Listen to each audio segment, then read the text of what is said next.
আজকে আমরা আবার তৃতীয় পার্ট নিয়ে এসেছি আপনাদের সামনে। তৃতীয় পার্ট আজকে আলোচনা করবো ইনশাআল্লাহ। আশা করি গত দুই পার্ট আপনারা দেখেছেন। গত দুই পার্ট দেখলে দুইটা এরকম চার দিয়েছিলাম, 10টা করে, 20টা মুখস্থ হয়ে গেছে। আজকে আমরা আরো 10টা দিয়েছি।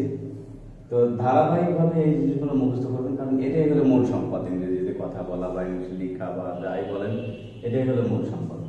যদি আপনাদের ছাত্রগুলো বা আপনাদের বাসায় যারা আছে ছোট ছাত্ররা পড়াশোনা করে হাই স্কুলে কিংবা এমনকি কলেজেও, তো তাদেরকেও যদি নিয়মিত এগুলো মুখস্থ করা, তাহলে অনেক উপকার হবে ইনশাআল্লাহ।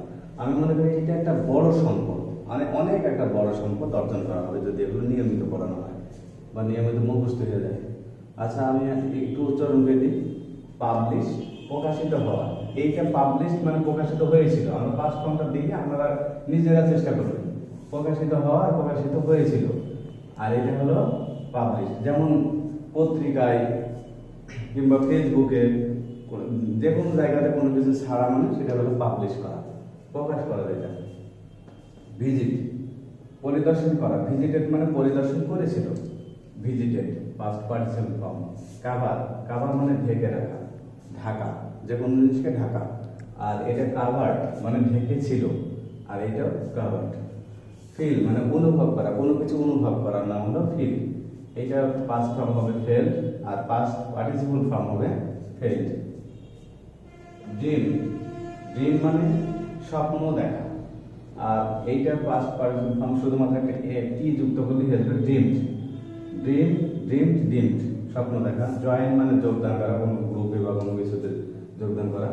জয়েন্ট মানে যোগদান করেছিল, জয়েন্ট। কিপ মানে রাখা, আর কেপ্ট মানে রেখেছিল, কেপ্ট। ডিলিট মানে কোনো কিছু মুছে ফেলা বা বাদ দেওয়া।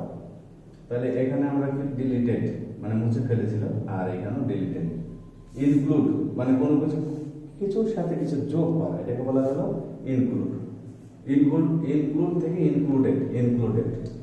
তার মিস্টেক, আপনারা জানেন যে মিস্টেক মানে ভুল করা। আসলে আমরা যে 30টা ওয়ার্ড ইতিমধ্যে আমরা দিলাম, সেগুলো সবই খুবই পরিচিত ওয়ার্ড। এগুলো আপনার নর্মালি সবারই জানা থাকে। যেগুলো জানা নাই এগুলো একটু যোগ হবে, আর পরবর্তীতে নতুন ওয়ার্ড আসতে থাকবে ইনশাআল্লাহ। আমরা আগে কমন ওয়ার্ডগুলো মুখস্থ করে দেবো। তাহলে এখানে 10টা ওয়ার্ড দিয়ে দিলাম। এখন আমরা এই ওয়ার্ডগুলো মুছে দেবো, মুছে দিয়ে আমরা মূল আলোচনায় আসবো ইনশাআল্লাহ। Subject plus verb one plus এক্সটেনশনের নেগেটিভ, ইন্টারগেটিভ এবং নেগেটিভ ইন্টারগেটিভ, এই তিনটা স্ট্রাকচার আলোচনা করেছিলাম, তিনটা ধরন আলোচনা করেছিলাম এবং ডিটেলস আলোচনা করা হয়েছে। ওইখান থেকে আপনারা দেখবেন ভালো করে, বারবার ভিডিওটা দেখে বোঝার চেষ্টা করবেন। আর না বুঝলে কমেন্ট বক্সে বলবেন যে কি সমস্যা হচ্ছে, তাহলে আমরা সেভাবে চেষ্টা করবো। তো এখন আমরা ওইটা সম্পর্কে বিস্তারিত আলোচনা করার চেষ্টা করবো। ওগুলোকে সবগুলোকে এক জায়গায় করবো। অ্যাকচুয়ালি আমরা যেহেতু বাংলা ভাষাভাষী, বাংলায় কথাটাকে আমরা ট্রান্সলেশন আকারে বলে থাকি। যখন আমাদের কথা বলার অভ্যাস হয়ে যাবে, তখন ট্রান্সলেশন করছে কিনা এটা মনে থাকবে না, এমনি অটোমেটিক্যালি আপনার ব্রেন এগুলো ডেলিভারি দেবে ইনশাআল্লাহ। বাংলার মতোই তখন কথা বলতে পারবে না। Whenever you complete the tenses, I think you can speak in English fluently. There will be no obligation, there will be no obstruction. You can freely speak in English. তো এখানে আসি, আমরা দেখি যে কিছু ট্রান্সলেশন দিব। যে সে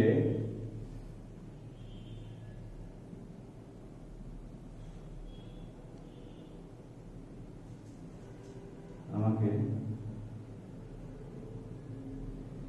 সাহায্য করে না বা করে না, সে আমাকে সাহায্য করে। অ্যাকচুয়ালি এখানে সাহায্য করে, আমরা এই জায়গাতে কিভাবে আমরা এটাকে ট্রান্সলেশন করবো। আমাদের সূত্র জানা আছে যে সাবজেক্ট ভার্ব প্লাস এক্সটেনশন। আমরা এখন কিন্তু প্র্যাকটিক্যাল করছি। আগে আমরা স্ট্রাকচারটা জানলাম, তারপর এখন প্র্যাকটিক্যাল করছি। তাহলে সে, হি অথবা সি। আর সাহায্য করার ইংলিশ আপনারা জানেন যে হেল্প। যেহেতু third person singular number he, সেই জন্য কি হবে এস। সে হলো সাহায্য করা হলো, তারপর থাকলো হলো কি মি। আচ্ছা, এখন আমি এর সাথে যুক্ত করে দিতে পারি যে সে আমাকে প্রতিদিন সাহায্য করে। তাহলে কি হবে, সে আমাকে এইখানে আমি প্রতিদিন দেব, প্রতিদিন সাহায্য করে। তাহলে কি আমরা শুধু এখানে এই যে প্রথমটা দেবো সাবজেক্ট, তারপরে ভার্ব, তারপরে অবজেক্ট যদি থাকে অবজেক্ট এক্সটেনশন, তারপরে সময়। তাহলে হি হেল্পস মি রেগুলারলি। এই ভিতরে এখানে হি থেকে সে থেকে হি, এটা আমরা বুঝলাম। এইভাবে আমরা সেন্টেন্স তৈরি করবো। যেমন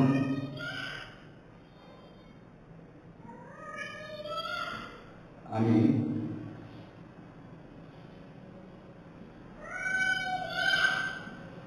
ইংরেজিতে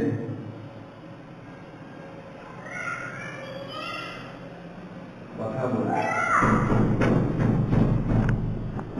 কি হবে, এখানে প্রথমে আমরা সাবজেক্ট নিয়ে আসবো আই।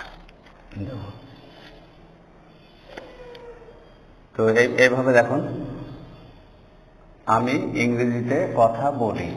তাহলে আমরা লিখেছি প্রথমে সাবজেক্ট আই, তারপরে কথা বলার ইংলিশ হলো স্পিক। আর তে যখন থাকবে তখন যার সাথে তে থাকবে অথবা এ থাকবে তার আগে ইন হবে। আর যে কোনো ভাষায় হলো ইন হবে।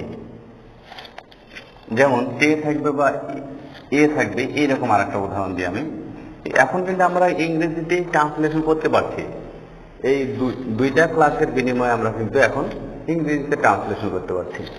এর পরে আমরা কিন্তু ইংলিশে কথা বলতে পারবো, বেশি বেশি দ্রুত ট্রান্সলেশন করতে পারবো। দেখা যায়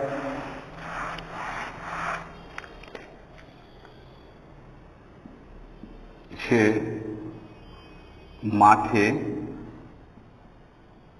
খেলে। এই যে দেখুন দেখুন একটা জিনিস, সে মাঠে খেলে। তাহলে আমাদের এখানে কি হবে, প্রথমে subject he, he third person singular number আমরা জানি। আর খেলার ইংলিশ হলো প্লে। তাহলে প্লের সাথে একটা এস হবে, কারণ থার্ড পারসন সিঙ্গুলার নাম্বারের সাথে এস হয়। এই জিনিসটা সবসময় মনে রাখতে হবে। আচ্ছা, তাহলে হি প্লেজ, এই হি হলো আর খেলা হলো। তাহলে বাকি থাকলো কি, বাকি থাকলো মাঠে। তাহলে এই মাঠ শব্দের অর্থ হলো ফিল্ড, আর তার সাথে এ আছে, এই জন্য কি দেবো, in the field, in the field. আচ্ছা, তাহলে দেখুন আমরা এটা এখন যদি আমরা এটাকে নেগেটিভ করি, তাহলে আমরা কিন্তু কালকে দেখেছি যে নেগেটিভ করার সূত্র হলো কি, প্রথমে সাবজেক্ট, তারপরে third person subject singular number যদি ভার্ব ইয়া সাবজেক্ট হয়ে থাকে তাহলে কি হবে, ডাজ নট হবে, তারপর ভার্ব হবে, বাকি অংশ হবে ইন দা ফিল্ড। দেখুন নেগেটিভ।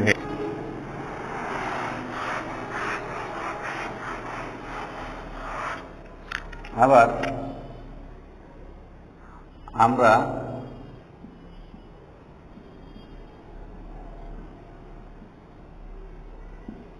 তোমার সাথে সাক্ষাৎ করি, সাক্ষাৎ করি বা দেখা করি। আমরা তোমার সাথে সাক্ষাৎ করি বা দেখা করি। তাহলে কি হবে, আই, সাক্ষাৎ করার জিনিস হলো মিট, কারণ এখানে থার্ড পারসন সিঙ্গুলার নাম্বার নাই। আই হয়েছে সাবজেক্ট আর ভার্বের present form, meet, meet, sorry, হ্যাঁ ঠিকই আছে। আমি তো তোমার সাথে সাক্ষাৎ করি। তাহলে এখানে হবে কি, যে আমি নিয়েছি, এখন তোমার সাথে ইউ। একটা জিনিস মনে রাখবেন ভিউয়ার, এইখানে কিন্তু উইথ ইউ হবে না, কারণ মিটের সাথে কখনো প্রিপজিশন ব্যবহার হয় না। শুধুমাত্র হবে কি, আই মিট ইউ, আমি তোমার সাথে সাক্ষাৎ করি। এখন যদি আমি এটাকে নেগেটিভ করি তাহলে কি হবে, I do not meet you. দেখুন এইটাকে যদি আমি ইন্টারোগেটিভ করি তাহলে ডু আই মিট ইউ, প্রশ্নবোধক হলো। এইটাকে যদি আমি ইন্টারোগেটিভ নেগেটিভ করি অথবা নেগেটিভ ইন্টারোগেটিভ করি তাহলে কি হচ্ছে, ডোন্ট আই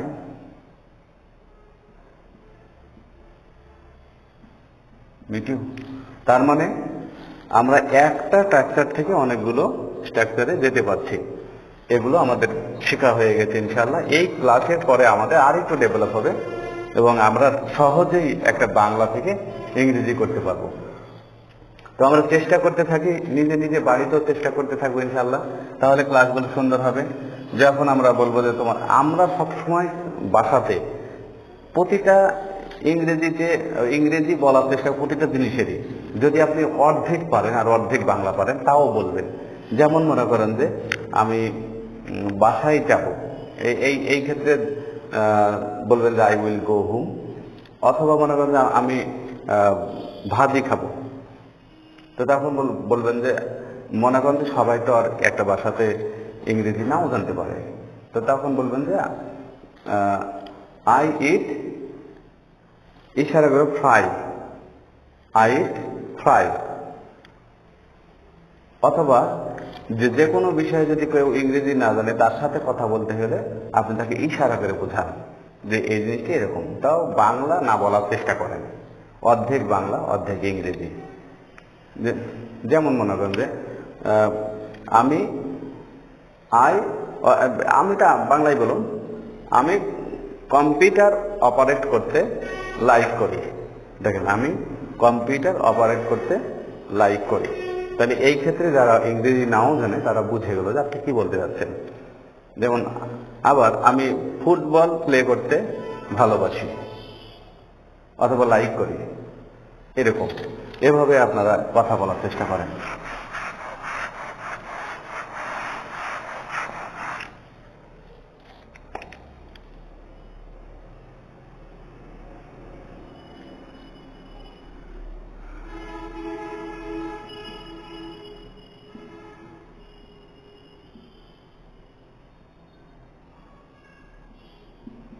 সে খেলা পছন্দ করে, তাহলে কি হবে?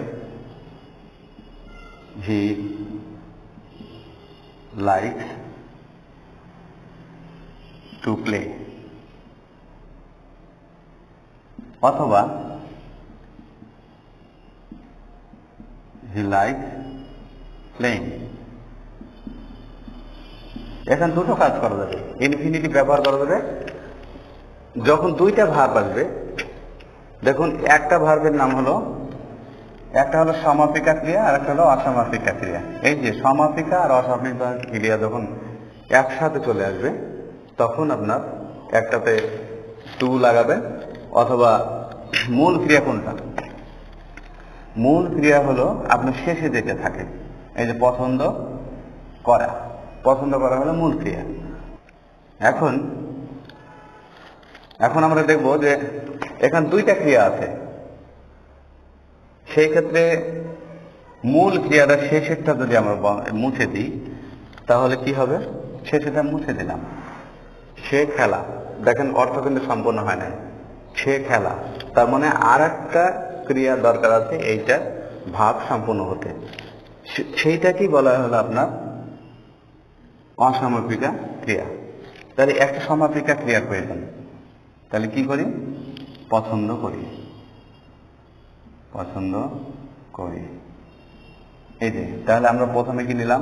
সাবজেক্ট নিলাম, তারপরে এই যে ভার্বের প্রেজেন্ট ফর্ম নিলাম, তার সাথে এর যুক্ত করলাম। এখন এর সাবজেক্ট হলো, ভার্বের প্রেজেন্ট ফর্ম হলো, এখন থাকবে খেলা। যেহেতু এইটা হলো একটা ক্রিয়া এবং বাক্যকে সম্পূর্ণ করতে পারে, ভাব সম্পূর্ণ করতে পারে না, এই জন্য এরপরে টু বসালাম অথবা আইএনজি বসালাম। আমি আরেকটা উদাহরণ দিই।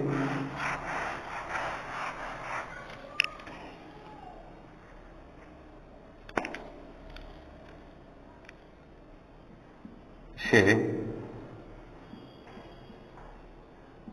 টিভি দেখতে ভালোবাসে, টিভি দেখতে ভালোবাসে। এখন দেখুন, দুইটা ক্রিয়া আছে, একটা ভালোবাসে আর একটা আছে দেখতে। তে, করে, এইরকম যদি থাকে তাহলে সেটা হবে হলো অসমাপিকা ক্রিয়া। সবসময় এইটা সমাপিকা ক্রিয়া যাচ্ছে, যাকে বলা হলো ফাইনাইট ভার্ব, আর অসমাপিকা ক্রিয়া হলো নন ফাইনাইট ভার্ব। তো আমাদের কথাবার্তায় কিন্তু বেশিরভাগই নন ফাইনাল ভার্ব থাকে, অনেক সময় নন ফাইনাল ভার্ব থাকে, আর সেটাকে ব্যবহার করতে জানতে হবে। তাহলে আমরা কি প্রথমে সাবজেক্ট হি অথবা সি। এখন আমরা প্রথমে নিব সাবজেক্ট আর মূল ভাব। এই যে মূল ভাব হলো এটা, মানে সমাপিকা ক্রিয়া। তাহলে ভালোবাসে কি হবে? লাভ। এখন কি ভালোবাসে? এটা টু ওয়াচ, দেখা জিনিস হলো ওয়াচ। কি ওয়াচ করবে? টিভি। এই যে তাহলে এইভাবে আমরা সমাপিকা এবং অসমাপিকা ক্রিয়া ব্যবহার করব। যখন আমরা এটি নেগেটিভ করবো তখন কি হবে? হি ডাজ নট, এটার সাথে কাজ হবে, এটার সাথে কোনো কাজ নাই। Love to watch TV. দেখুন এখানে হয়ে গেল সে টিভি দেখতে পছন্দ করে না। একটা জিনিস মনে রাখবেন, আপনারা কিন্তু অনেক গুরুত্বপূর্ণ জিনিস শিখছেন, অতএব একটু মনোযোগী হতে হবে, মনোযোগী হয়ে প্র্যাকটিস করতে হবে, কারণ এইটা শিখতে পারলে অনেক বড় একটা সম্পদ অর্জন করা হবে। সুতরাং এটা খুব কেয়ারফুলি শিখতে হবে। আর যেহেতু এটা আমাদের শেষ স্টেপ, মানে অনেক চেষ্টা করেছেন যারা, অনেক চেষ্টা করেও হচ্ছে না, তাদের জন্য আমরা একদম হাতে কলমে শেখানোর চেষ্টা করছি। আমরা আসলে সচরাচর যেভাবে স্পোকেন ইংলিশ শেখানো হয়, যেভাবে কথা বলানো হয়, আসলে তার একদম বাইরে গিয়ে আমি শেখাচ্ছি, যেন আপনার প্রতিটা লাইন থেকে ইংরেজি শিখতে পারেন ইনশাআল্লাহ।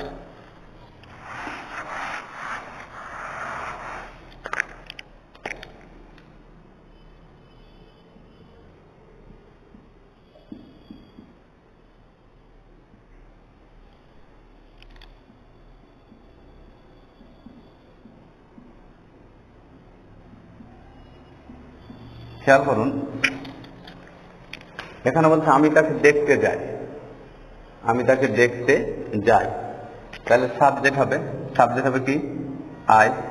আর যাওয়া নেই ছিল, যেহেতু আমরা জানি যে প্রথমে সাবজেক্ট নিতে পারি, মূল ভার্ব নিতে পারি, আর মূল ভার্বটা বাংলা শিখে থাকে সবসময়। তাহলে আই গো কি করতে? টু সি, দেখা, টু সি হিম। দেখুন, তাহলে আমি তাকে দেখতে চাই। আচ্ছা, এখন দেখেন আরেকটা ইংরেজি দিই, এখানে আমরা আরেকটা সেন্টেন্স দিই।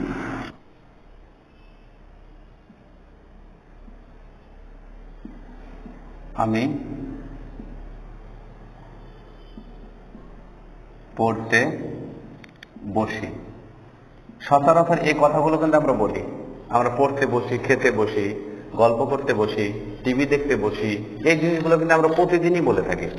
তো একটা সিস্টেমটা শিখে গেলে আমরা কিন্তু সবগুলোই, যত বাক্য, হাজার হাজার বাক্যগুলোকে আমরা সহজেই শিখতে পারবো। তাহলে প্রথমে কি হবে? যে আই। তাহলে দেখুন এইখানে কিন্তু শেষের ওয়ার্ডটা নেব আমরা, শেষের ওয়ার্ডটা যেহেতু ভার্ব হয়, আর আমাদের ডিমান্ড করতে হলো যে সাবজেক্ট তারপরে ভার্ব ওয়ান।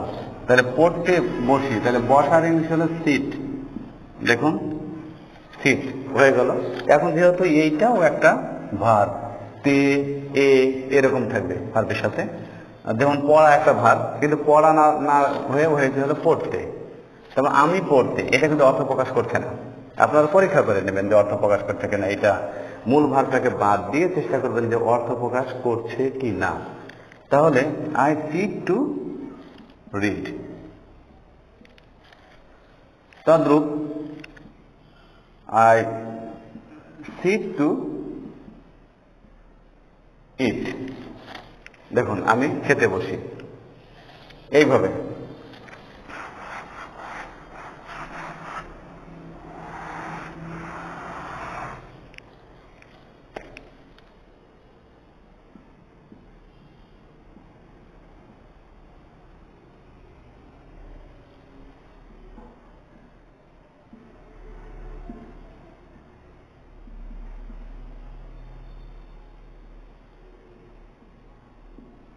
সে আমাকে সাহায্য করতে চায়। দেখুন সে আমাকে সাহায্য করতে চায়। তাহলে প্রথমে কি হবে? প্রথমে হবে সে এই যে চায়, এটা হলো মূল ভাব। তাহলে প্রথমে সাবজেক্ট, তারপরে হি ওয়ান্ট, চাওয়া হলো, তারপর দেখুন তো এখানে হলো সাহায্য করতে হলে হি ওয়ান্ট টু, এখানে টু হবে, হি ওয়ান্ট টু, এই যে সাহায্য করা, সাহায্য করা সি হেল্প। তাহলে এইটা দেখুন তো, এই প্রথমে আমরা সাবজেক্ট নিয়েছি, তারপরে এই যে ভার্ব নিয়েছি, দেখুন সাবজেক্ট ভার্ব, তারপরে এই যে নন ফাইনাইট ভার্বটাকে মানে অসমাপিকা ক্রিয়াকে টু দ্বারা যুক্ত করেছি। তাহলে বাকি আছে কি আমাকে, সহজেই কিন্তু হয়ে যাচ্ছে। দেখুন এভাবে আমরা প্রতিদিন প্র্যাকটিস করব, অনেক অনেক শব্দগুলো আমরা নিজে নিজেই ট্রান্সলেশন করতে পারবো। আসুন আমরা প্রতিদিন এগুলো প্র্যাকটিস করি। আমাদের ক্লাসগুলো প্রতিদিন হবে, প্রতিদিন আমরা ভিডিও আপলোড করছি ইনশাআল্লাহ, আপনারা দেখতে থাকুন এবং সবাইকে দেখার মতো সুযোগ করে দিন। দয়া করে এই ক্লাসে এড়িয়ে যাবেন না, আপনার নিজের ভালোর জন্য। আমি আমার একমাত্র উদ্দেশ্য যেন দুর্বল প্রকৃতির যারা ইংরেজি শিখতে পারে না, ইংরেজির প্রতি অনেক ভয় রাখে, তাদের ভয় দূর করা এবং ইংরেজি তাদেরকে স্বাবলম্বী করা, এবং তারা যেন নির্ভয়ে কথা বলতে পারে ইনশাআল্লাহ। আজকের মতো এই পর্যন্ত। সালামু আলাইকুম।